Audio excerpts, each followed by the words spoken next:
Tahu nggak sih, di masa modern ini, ternyata ancaman terjadinya krisis pangan kian santer didengungkan. Salah satu penyebabnya yakni anomali iklim yang terjadi beberapa waktu terakhir ini, dan bahkan FAO atau Food and Agriculture Organization telah mengingatkan bahwa pandemi COVID-19 juga bisa menyebabkan krisis pangan dunia.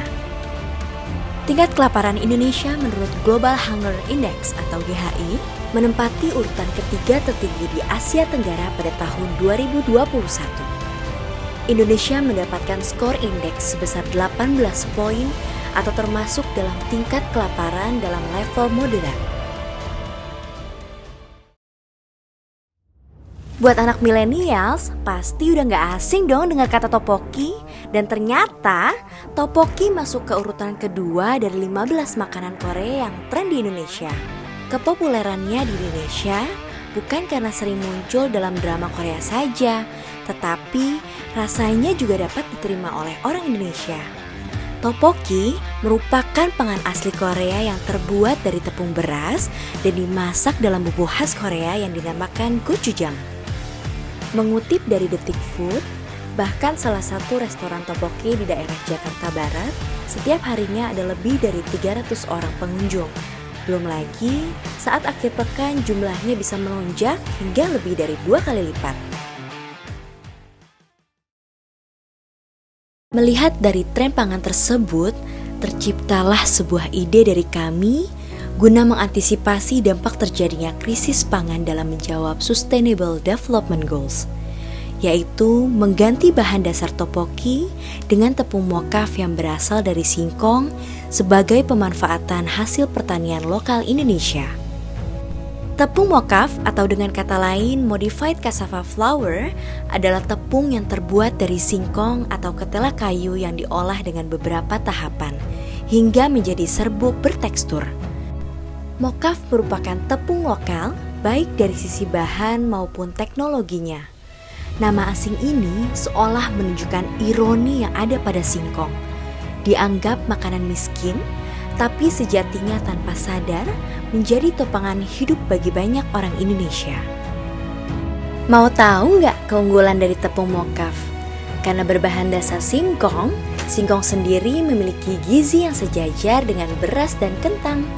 Bahkan beberapa bagian dianggap lebih baik loh.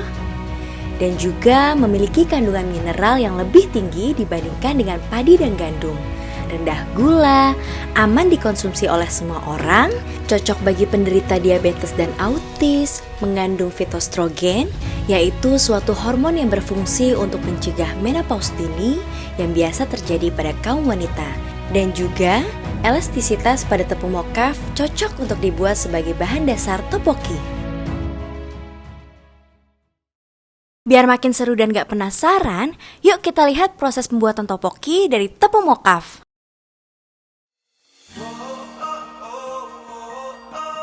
Pertama, tuangkan tepung mokaf sebanyak 16 sendok makan, setengah sendok makan garam, lalu aduk rata.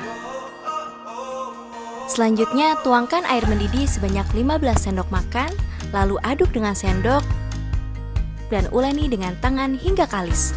Supaya hasilnya bagus, upayakan adonan tetap dalam keadaan hangat ya.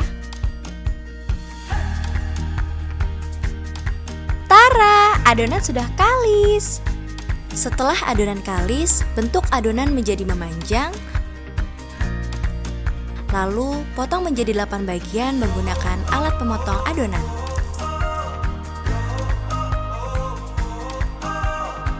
Selanjutnya, bagian yang sudah dipotong satu persatu kita bentuk memanjang kembali menyerupai ukuran topoki.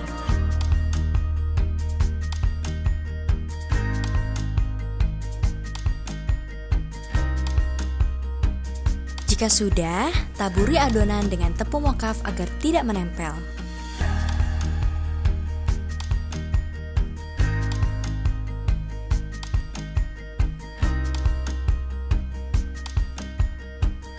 Langkah selanjutnya, kita siapkan kompor, wajan, air yang cukup, dan tunggu hingga mendidih.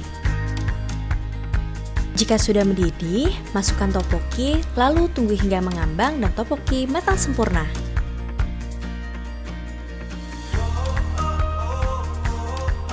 Setelah matang, rendam di air agar tidak lengket.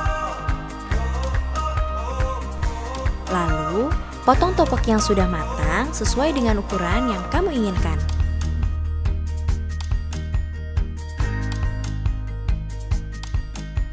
Yeay, jadi deh topokinya. Nah, setelah ini, topoki bisa kamu simpan atau kamu olah langsung. Berikut adalah saran penyajian topoki dengan bumbu khas Korea gochujang. Atau kamu juga bisa loh memasak topoki dengan bumbu khas Indonesia.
Dengan ini kami berharap hasil pertanian lokal dapat dimanfaatkan sebagai salah satu cara mengantisipasi terjadinya krisis pangan dalam menjawab Sustainable Development Goals, serta dalam rangka peningkatan nilai tambah dan daya saing produk pertanian, maka pemanfaatan singkong yang kami lakukan dapat berkembang tidak hanya sebagai bahan pangan tradisional, namun bisa diolah menjadi panganan yang dikemas secara modern dan menjadi salah satu pilihan ide bisnis, serta dapat meningkatkan nilai jual dari singkong sehingga manfaatnya dapat dirasakan oleh semua kalangan.